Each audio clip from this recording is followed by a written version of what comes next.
Les sujets du jour de la revue fiduciaire. Premier sujet de notre JT. Usage abusif d'un terrain confié par une collectivité.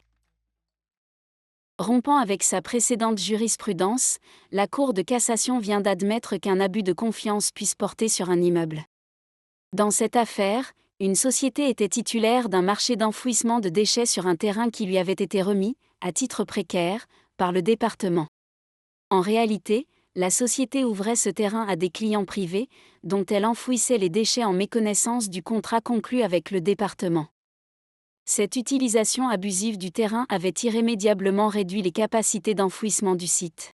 La société et son dirigeant ont, tous deux, été condamnés pour abus de confiance.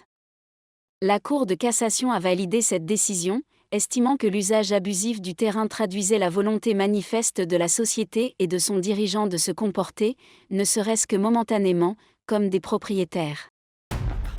Deuxième sujet de notre JT. Mise en demeure. Lorsqu'un contribuable n'a pas satisfait à ses obligations déclaratives, l'administration peut le mettre en demeure de le faire, puis le taxer d'office s'il n'a pas régularisé sa situation dans les 30 jours. Une mise en demeure de souscrire des déclarations annuelles de revenus, qui mentionnent expressément les 3 années en cause, n'est pas dépourvue d'ambiguïté, même si elle indique par erreur une date limite de déclaration correspondant à celle de la déclaration des bénéfices industriels et commerciaux, et non à celle de la déclaration de revenus global. La mention d'une date limite erronée doit être considérée comme une simple erreur de plume n'ayant pas d'incidence sur la régularité de la mise en demeure. Troisième sujet de notre JT. Activité sociale du CSE sans condition d'ancienneté.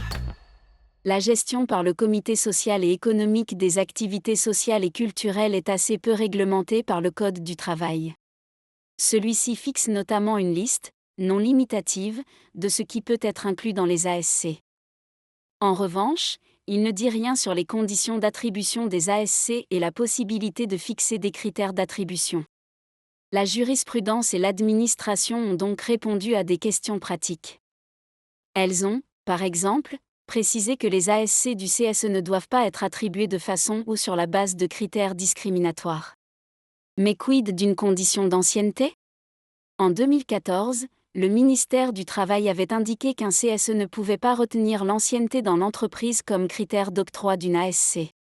De son côté, le réseau des URSSAF estime possible de réserver le bénéfice d'une ASC aux salariés ayant une ancienneté, dans la limite de 6 mois. Un arrêt de la Cour de cassation du 3 avril 2024 clôt le débat. Un CSE ne peut pas fixer une condition d'ancienneté pour bénéficier des activités sociales et culturelles. Par conséquent, les CSE qui réservent le bénéfice de leurs ASC à partir d'une certaine ancienneté dans l'entreprise devront revoir leurs pratiques.